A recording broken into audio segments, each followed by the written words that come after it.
Hello everyone, this is Deepak Singal. Welcome you all to the platform of edu preparator. तो ये video होने वाली है मार्च मंथ के फोर्थ वीक की, जहां हम इंपॉर्टेंट करंट करने वाले हैं कवर। सीयूटी का पेपर आपको पता ही है, राउंड द कॉर्नर है।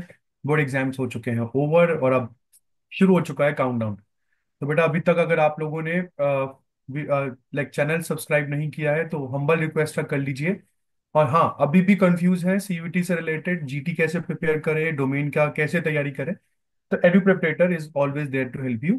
हम लोगों के वेबसाइट पर बहुत सारे मॉक्स भी अपलोडेड है, तो you guys can go and easily attempt those मॉक्स, ताकि आपको आइडिया हो जाएगा कि सीबीटी मोड में एग्जाम कैसे देते हैं। क्योंकि अभी तक कहीं पर भी मुझे लग रहा है, कहीं पर भी अगर आप कहीं पर ज्वाइन कर चुके हैं तो सब जगह फिजिकल टेस्ट चल रहे हैं। कोई भी कंप्यूटर बेस्ड टेस्ट की जो ट्रेनिंग है वो नहीं दे रहा है आप लोगों को।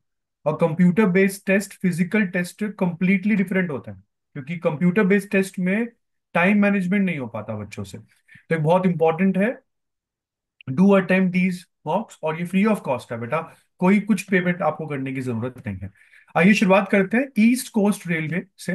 तो ईस्ट कोस्ट रेलवे इंडिया की पहली रेलवे जोन बन गया है, जिन्होंने मतलब एक अलग से थ्रेशोल्ड, मतलब एक नया बेंचमार्क इंडियन रेलवेज के लिए बना दिया है। इन्होंने 2024-25 के फाइनेंशियल ईयर में 250 मिलियन टन का फ्राइट, फ्राइट का मतलब होता है ये कंटेनर्स वगैरह, 250 मिलियन टन फ्राइट जो है इन्होंने कैरी किया। इतना ज्यादा फ्राइट इंडियन रेलवेज की किसी जोन ने आज तक कभी कैरी नहीं किया है। इससे पहले 200 मिलियन टन तक तो चलिए समझ में आता था, but they carry 250 million ton, तो अपने आप में बड़ी चीज है। इसके बाद सनमर्ग ग्रुप के चेयरमैन विजय शंकर आपको यहाँ पर दिख रहे होंगे, इनको डेनमार्क, डेनमार्क ने knight's cross of the order of Dannebrog, knight's cross of the order of Dannebrog, ये अवार्ड दिया है। क्यों? क्योंकि एक तो इन्होंने इंडो डैनिश रिलेशंस इंप्रूव करने में बहुत हेल्प करी है, ठीक है। और ये अवार्ड डेनमार्क जो है ये एक्सेप्शनल कॉन्सुलर सर्विसेज के लिए देता है। ये अवार्ड यहाँ पे जो प्रेजेंट कर रहे हैं वो है रासमस अबिल्डगार्ड क्रिस्टेंसन, राम रासमस अबिल्डगार्ड क्रिस्टेंसन, जो कि एम्बेसडर हैं ऑफ डेनमार्क इन इंडिया। तो इंडिया में जो डेनमार्क एम्बेसी के एम्बेसडर हैं, ये इनका नाम दोबारा मैं बता दूं, अबिल्डगार्ड क्रिस्टेंसन, जो है रासमस, ये अवार्ड प्रेजेंट कर रहे हैं विजय शंकर जी को। इसके बाद आगे बात करते हैं रिनाउंड स्कल्पचर, जिनकी उम्र तकरीबन 100 ईयर्स है। नाम है इनका राम सूतर। इनको महाराष्ट्र ने महाराष्ट्र भूषण अवार्ड दिया है। महाराष्ट्र भूषण अवार्ड महाराष्ट्र का हाईएस्ट सिविल ऑनर है, हर साल ये देते हैं। 1995 में इसको शुरुआत इसकी तब की गई थी जब शिवसेना और बीजेपी की अलायंस गवर्नमेंट चला करती थी कभी। 1996 में इसको पहली बार दिया गया था। इसके बाद बेटा वेटरन तेलुगु सिनेमा के सुपरस्टार चिरंजीवी को यूके की पार्लियामेंट में लाइफ टाइम अचीवमेंट अवार्ड दिया गया। Yes, he got the life time achievement award in the British parliament. क्यों? क्योंकि Indian cinema, cultural influence, public service, इन सभी चीजों के लिए बहुत कंट्रीब्यूट किया है इन्होंने। हाउस ऑफ कॉमन्स में इनको यह अवार्ड मिला। House of Commons lower house है यूके की पार्लियामेंट का। इसके बाद विनोद कुमार शुक्ला, इनको 59th ज्ञानपीठ अवार्ड मिला। ज्ञानपीठ अवार्ड आपको बता दूं, ये पहले रेसिपिएंट है छत्तीसगढ़ से जिनको ये अवार्ड मिला है। वैसे ये 12th हिंदी राइटर है। कौन कौन सी चीजों के लिए ज्ञानपीठ अवार्ड मिलता है? तो शॉर्ट स्टोरीज, पोइट्री या एसेस, जिसको भी ज्ञानपीठ अवार्ड मिलता है उसको 11 लाख का कैश प्राइज, माँ सरस्वती की ब्रॉन्ज स्टैचू और एक साइटेशन मिलता है। ज्ञानपीठ अवार्ड 1961 में शुरुआत इसकी की गई थी। मलयालम पोइट जी शंकर कुरूप को पहली बार मिला था ओदाक, ओदाक कुजाई के लिए, ओदाक कुजाई। इसके बाद इंडिया की हैप्पीनेस रैंकिंग इंप्रूव हुई है। हम लोग पिछले साल 2023 में हमारी रैंकिंग जो थी, 2024 में हमारी रैंकिंग 126 थी। इस बार रैंकिंग 187 आई है, 118 आई है आउट ऑफ 147 कंट्रीज। ये रिपोर्ट यूनिवर्सिटी ऑफ ऑक्सफोर्ड का वेलबींग रिसर्च सेंटर पब्लिश करता है, ठीक है बेटा।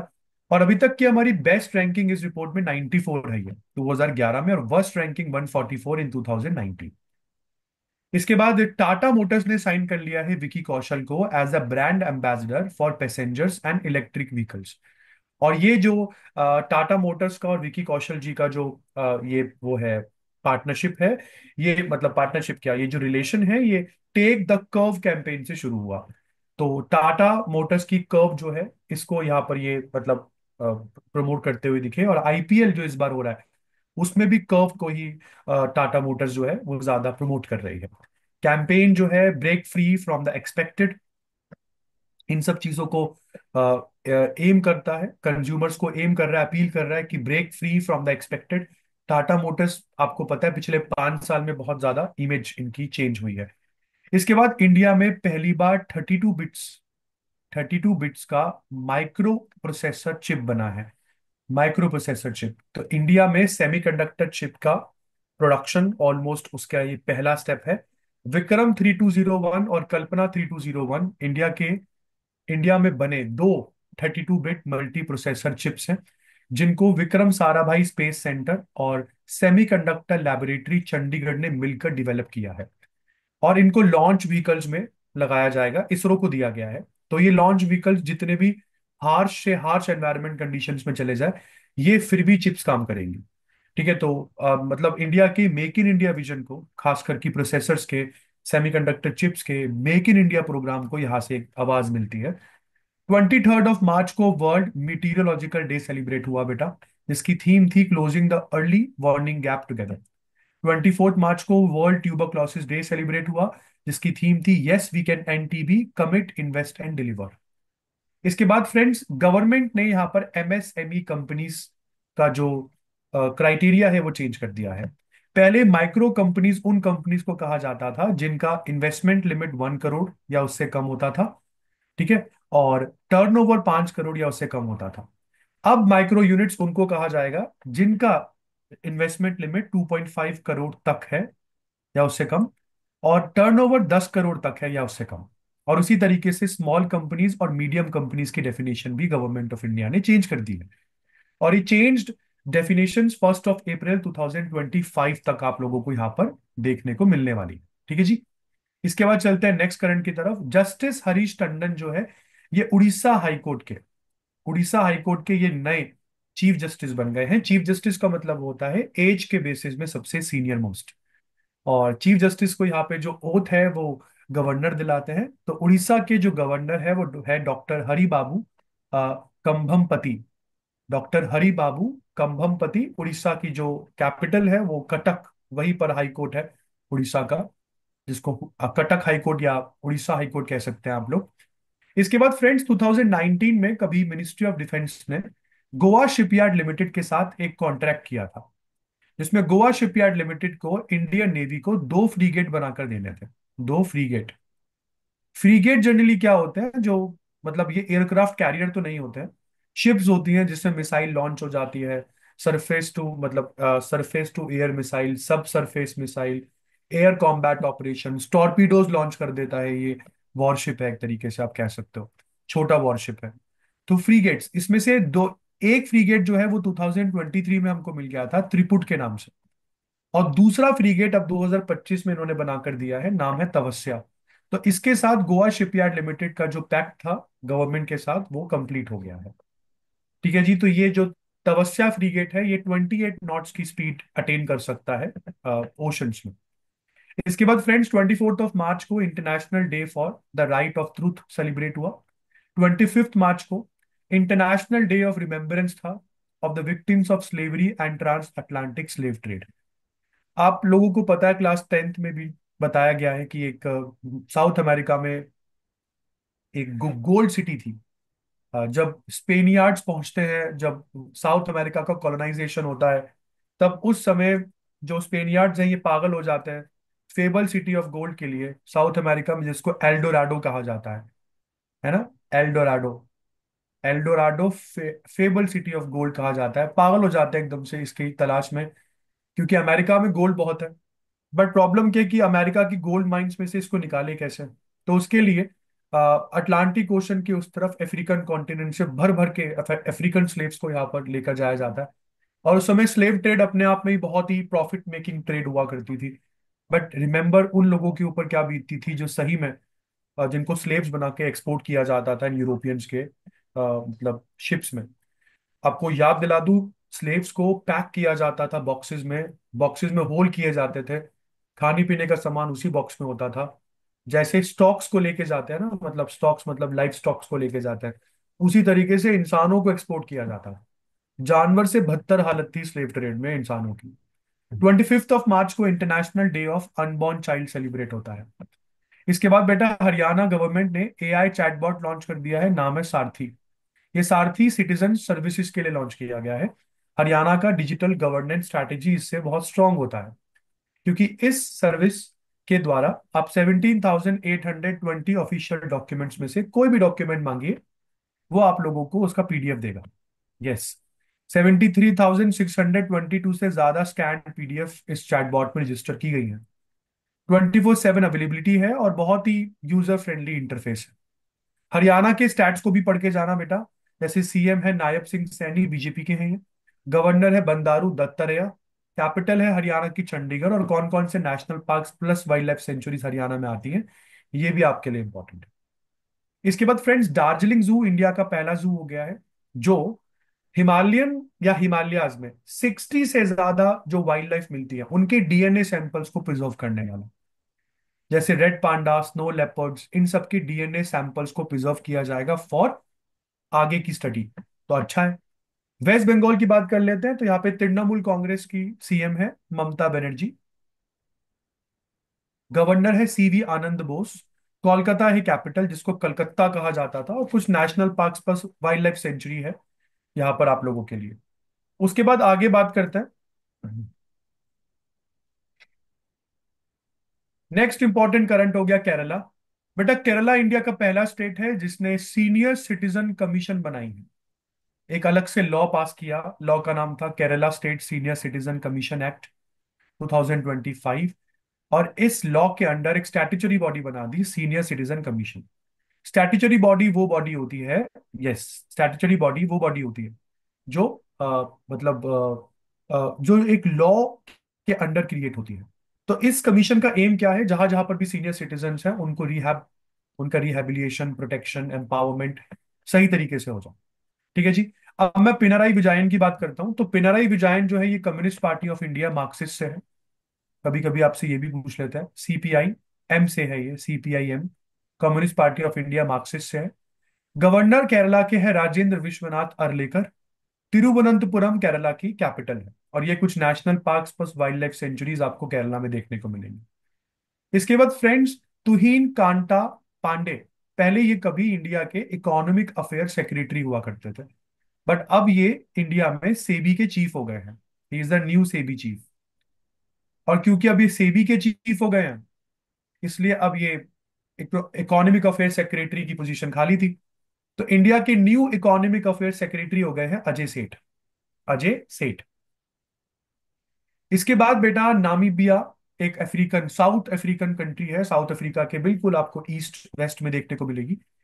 नामीबिया की पहली फीमेल प्रेसिडेंट बनी है, 72 ईयर्स ओल्ड। नाम है इनका Netumbo Nandi Ndaitwah. Netumbo Nandi Ndaitwah, Namibia की फर्स्ट फीमेल प्रेसिडेंट और the second directly elected female leader in Africa. Africa में पहले कभी लाइबेरिया की Ellen Johnson directly elected leader थी। बिल्कुल लाइबेरिया की। और लाइबेरिया के बाद directly elected female number second में आती है नेतुम्बो नंदी देतवा। नामीबिया की कैपिटल है विंडहोइक। यहाँ पे नामीबियन डॉलर चलता है। नेतुम्बो नंदी देतवा यहाँ की प्रेसिडेंट है। इसके बाद संगीता कलानिधि अवार्ड 2025 इस बार मिला है आर के श्रीराम कुमार को, जो कि एक वायलिनिस्ट है, एक वायलिन बजाते हैं तो वायलिनिस्ट है। और बहुत सारे प्रोग्राम्स को ग्रेस कर चुके हैं अपनी परफॉर्मेंस से। ये award music academy of Madras देती है। इसके बाद फ्रेंड्स, 1983 वर्ल्ड कप में जो इंडिया का हिस्टोरिक विक्ट्री था, उसके ऊपर एक बुक लिखी है स्टम्प्ड। इस बुक के ऑथर है सैयद किरमानी। और सैयद किरमानी के साथ देवाशीष सेन गुप्ता, दक्षेश पाठक, दक्षेश पाठक आपको यहाँ पर देखेंगे। तो जनरली स्टम्प्ड इस बुक में कपिल देव की वो आइकॉनिक 175 रन जो जिम्बाब्वे के अगेंस्ट उन्होंने खेला था, आपको पता होगा जिम्बाब्वे के साथ इंडिया का मैच चल रहा था। 3-4 विकेट्स डाउन हो गया था इंडिया स्टार्टिंग की 30-40 रन में ही। तो बहुत जल्दी आना पड़ता है फील्ड पर, मतलब इनको, कपिल देव को। और कि जिस तरीके से इन्होंने संभाला 175 रन का इनका नॉक अगेंस्ट जिम्बाब्वे, इंडिया को जिताता है उस मैच में। इन्होंने वर्ल्ड रिकॉर्ड भी उस समय ब्रेक किया था। चाइनीज ग्रैंड प्रिक्स रेस, इसमें नंबर 1 रही है। तो यहाँ पे बहुत सारी कंपनीज की कार रेस करती हैं। तो यहाँ पर सबसे नंबर वन पर फरारी इस बार रही। फरारी के बाद सेकंड नंबर पर रही मैकलैरन। थर्ड नंबर पर मर्सिडीज। और फोर्थ पर आपको रेडबुल देखने को मिलेगी। जबकि ज्यादातर फॉर्मूला वन रेसेस में आपको रेडबुल सबसे आगे दिखती है। सरप्राइजिंगली चाइनीज ग्रैंड प्रिक्स में नंबर 4 पे रहे मैक्स वर्स्टैपेन। रेडबुल के ड्राइवर है। फरारी के ड्राइवर है ऑस्कर पियास्त्री। मैकलैरन के ड्राइवर है लैंडो नॉरिस। मर्सिडीज के है जॉर्ज रसल। एंड रेडबुल के, as I said, Max Verstappen.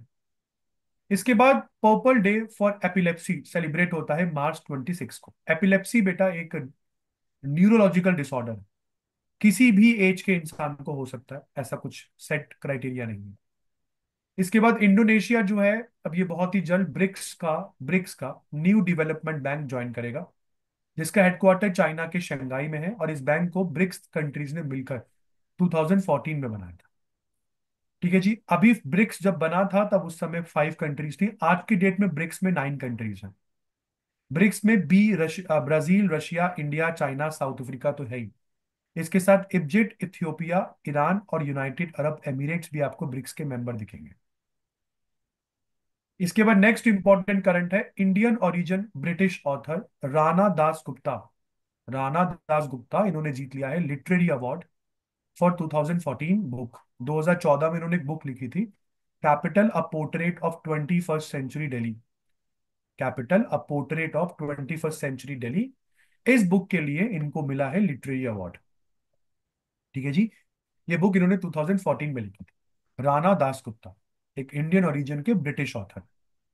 इसके बाद फ्रेंड्स, गुजरात बन गया है इंडिया का second state after Himachal Pradesh, जिसने आर्टिकल 44 के अंतर्गत यूनिफॉर्म सिविल कोड कर दिया है लॉन्च या इंप्लीमेंट। यूनिफॉर्म सिविल कोड का मतलब होता है मैरिज, डिवोर्स और सक्सेशन। इससे रिलेटेड स्टेट में एक जैसे लॉ, रिलीजन के बेसिस पे अलग अलग लॉज नहीं, जैसे इंडिया में अभी चल रहे हैं। इंडिया में यूनियन लेवल पर ऐसा कुछ नहीं है। स्टेट लेवल पर 2 स्टेट्स ऐसा कर चुके हैं।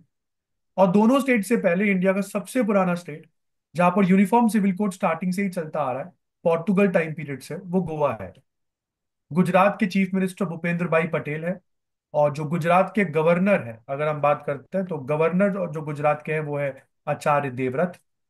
और ये जो आपको इमेज में दिख रहे हैं, बिल्कुल जो इमेज में आपको दिख रहे हैं, ये बिल्कुल गुजरात के गवर्नर नहीं है। और ना ही ये गुजरात के सीएम है।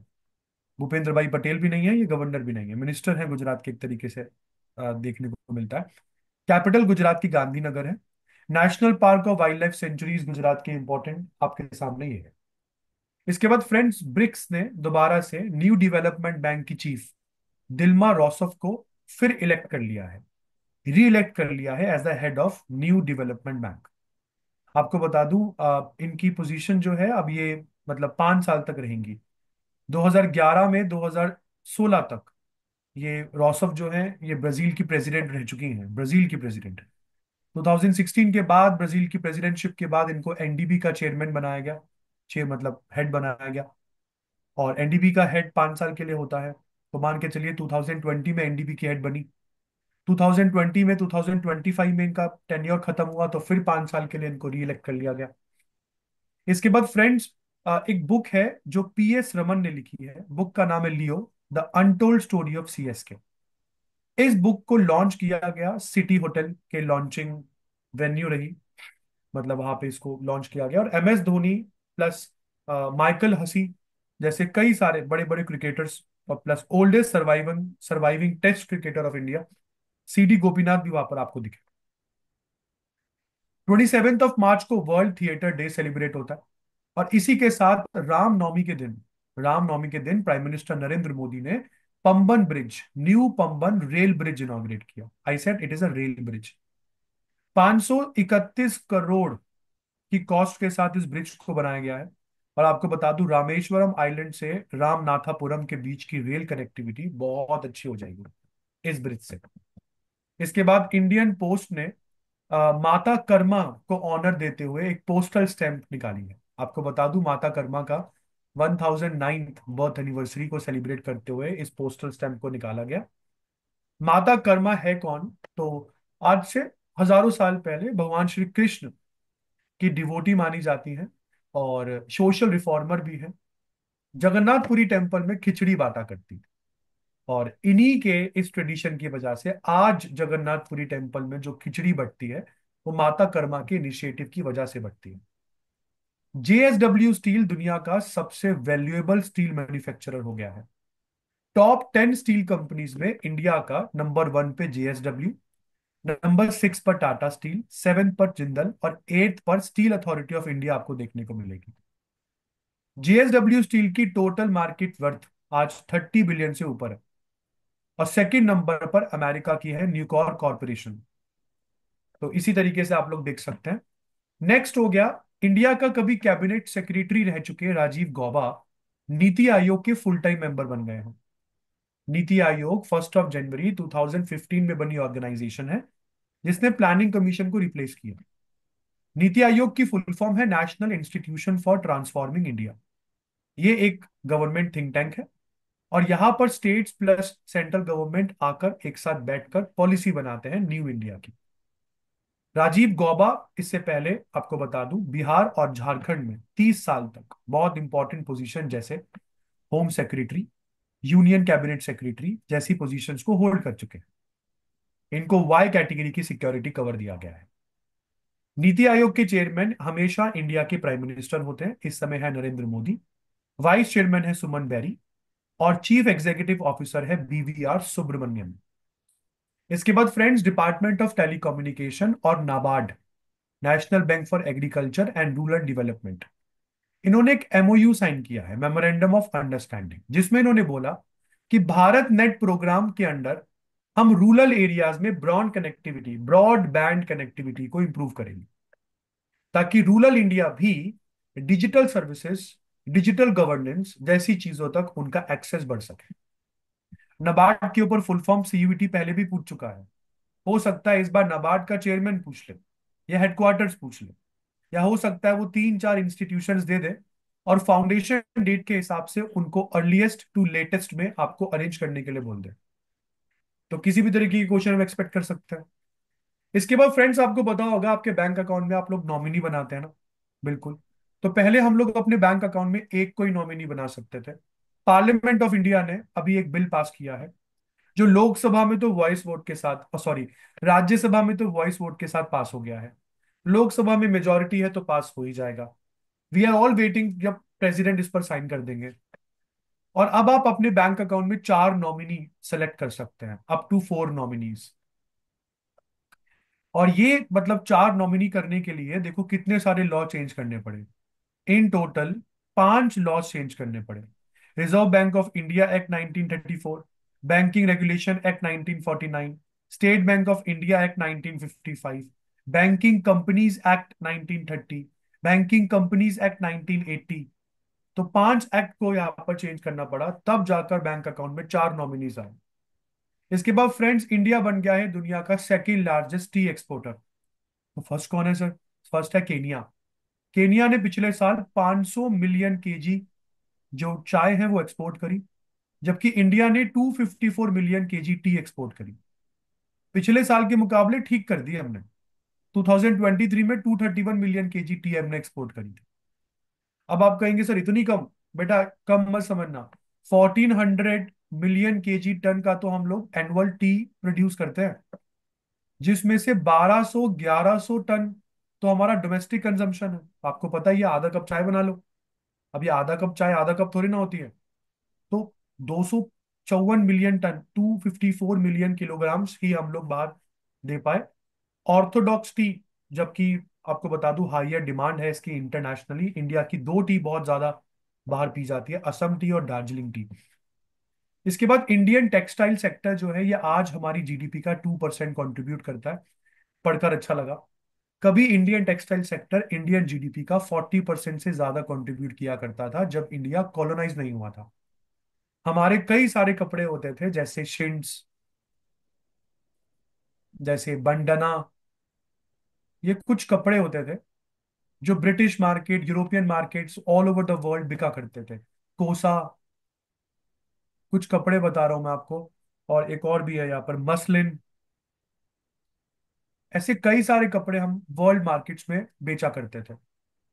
कॉलोनाइजेशन के बाद तो सब खत्म ही हो गया। हैंडीक्राफ्ट मार्केट तो पूरी खा गए ये लोग हमारी। बट फिर भी इंडिया का जो टेक्सटाइल सेक्टर है वो दुनिया का सिक्स लार्जेस्ट टेक्सटाइल एक्सपोर्टर बना है। ठीक है, अच्छा है। और हमें यकीन है कि 2030 तक हमारा टेक्सटाइल सेक्टर का टोटल वर्थ 350 बिलियन डॉलर हो जाएगा। तकरीबन 2030 तक 3.5 करोड़ नौकरियां अकेला टेक्सटाइल सेक्टर देगा। इसके बाद रोशनी नाडर इंडिया की एकमात्र विमेन है जो टॉप 10 वेल्दिएस्ट विमेन में आपको नंबर 5 में दिखेंगी। HCL टेक्नोलॉजीज की है ये। बिल्कुल, रोशनी नाडर इंडिया की रिचेस्ट विमेन है और थर्ड रिचेस्ट पर्सन है वैसे इंडिया की। ठीक है, third richest person all over India की है, वैसे रिचेस्ट विमेन है। आपको बता दूं, HCL टेक्नोलॉजी में 47% स्टेक है इनका। इनके फादर शिव नाडर से इनको मिला है। इसके बाद आगे बात करते हैं। खेलो इंडिया पैरा गेम्स कंपाइल हो गए हैं। और खेलो इंडिया पैरा गेम्स जो 8 दिनों तक चले, 1300 पैरा एथलीट्स इसमें पार्टिसिपेट करते हैं। इस पूरे की पूरे पैरा गेम्स को 3 वेन्यूज में खेला गया। सारे गेम्स नई दिल्ली में ही हुए, जैसे Jawaharlal Nehru indoor stadium, Indira Gandhi indoor stadium, करनी सिंह शूटिंग रेंज, यहीं पर आप लोगों के सारे इवेंट्स हुए। सबसे ज्यादा मेडल हरियाणा ने जीते यहाँ पर 104, जिसमें 34 गोल्ड थे। सेकंड नंबर पे तमिलनाडु रहा, टोटल मेडल 74 जिसमें गोल्ड 28 थे। और थर्ड नंबर पर यूपी रहा, टोटल मेडल 64 जिसमें 23 गोल्ड थे।